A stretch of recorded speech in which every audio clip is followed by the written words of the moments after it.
Halo sahabat semuanya, kembali bertemu dengan channel diskusi hukum. Hari ini kita akan membahas masalah e-litigasi, yaitu persidangan secara elektronik. Apa itu e-litigasi? E-litigasi adalah bagian dari layanan e-court pengadilan, yaitu mengenai persidangan secara elektronik. E-court sendiri memiliki beberapa layanan, yaitu diantaranya yang lain. Yang pertama adalah e-filing, yaitu proses pendaftaran perkara secara elektronik. Yang kedua adalah e-payment, yaitu proses pembayaran panjar biaya perkara. Dan yang ketiga adalah e-summons atau pemanggilan sidang ke alamat domisili elektronik para pihak. Untuk hari ini kita bahas e-litigasi ya. Dasar hukum berkaitan masalah e-litigasi yang pertama adalah Peraturan Mahkamah Agung RI Nomor 1 Tahun 2019 tentang administrasi perkara dan persidangan di pengadilan secara elektronik. Dan yang kedua adalah SK KMA Nomor 129/KMA/SK/Romawi 8/2019 tentang petunjuk teknis administrasi perkara dan persidangan di pengadilan secara elektronik. E-litigasi untuk proses acara persidangan secara elektronik yaitu meliputi yang pertama, penyampaian gugatan, permohonan, keberatan, bantahan atau perlawanan atau intervensi beserta dengan perubahannya. Yang kedua, pengajuan jawaban, replik dan duplik atau di sini disebut sebagai proses jawab-jawab. Yang ketiga adalah pembuktian. Yang keempat adalah penyampaian kesimpulan dan yang kelima adalah pengucapan putusan atau penetapan.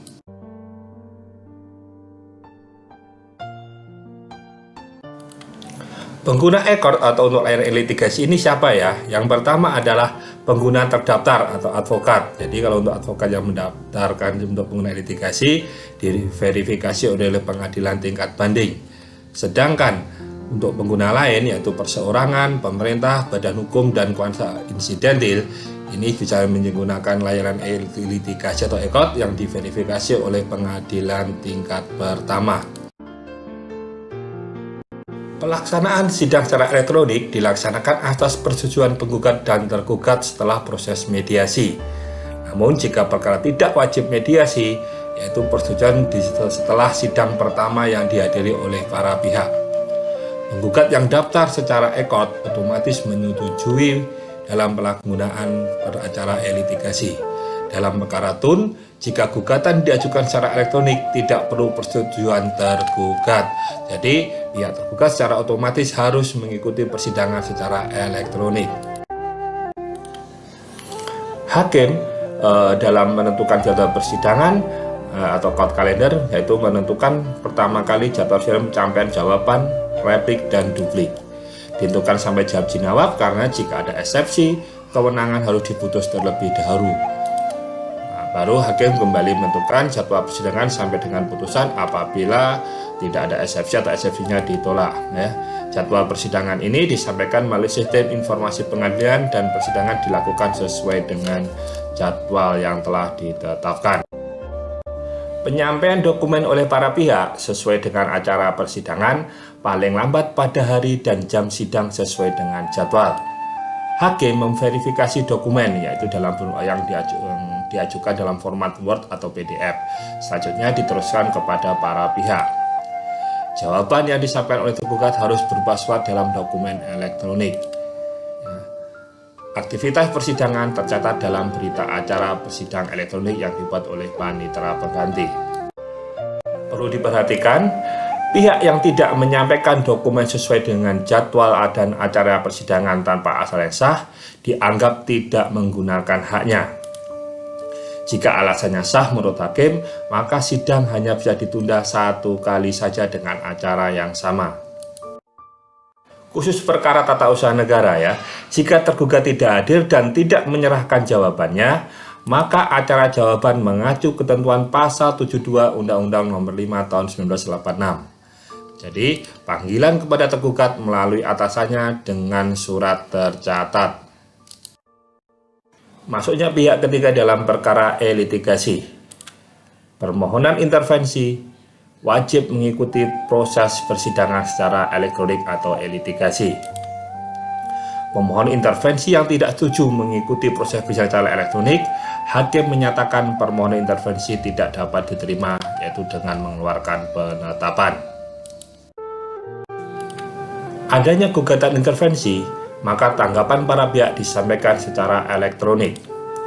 Hakim mengeluarkan penetapan tentang diterima atau ditolaknya sebagai pihak dari adanya permohonan gugatan intervensi tersebut.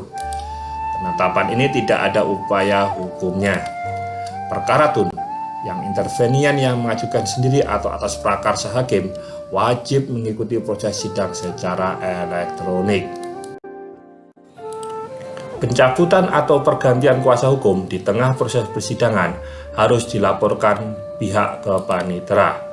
Kuasa hukum yang baru adalah kuasa sebagai pengguna terdaftar atau pengguna lain.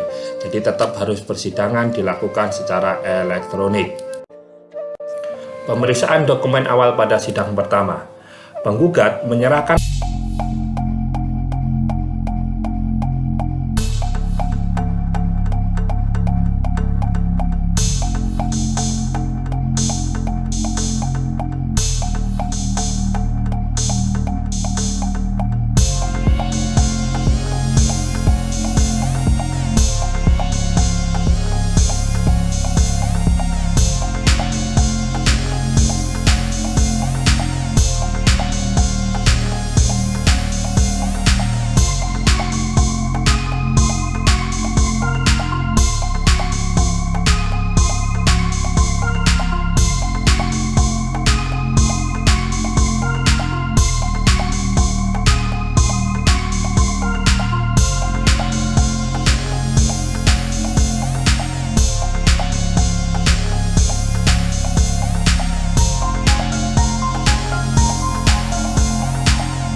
Perundang-undangan Informasi dan Transaksi Elektronik. Salinan putusan tersebut memiliki kekuatan dan akibat hukum yang sah. Para pihak dapat meminta salinan putusan dalam bentuk cetak. Salinan putusan dalam bentuk elektronik maupun cetak dikenakan biaya PNBP dan materai yang dibayar secara elektronik. Pihak yang tidak menerima putusan pengadilan dapat mengajukan upaya hukum. Upaya hukum sesuai dengan hukum acara juga dilakukan secara elektronik dengan membayar biaya panjar perkara secara elektronik. Panitera akan menerbitkan akta upaya hukum secara elektronik dan semua pemberitahuan juga dilaksanakan secara elektronik.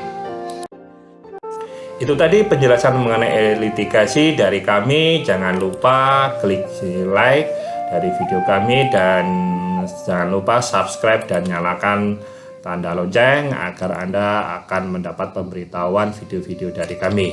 Terima kasih, sampai bertemu kembali pada video-video selanjutnya.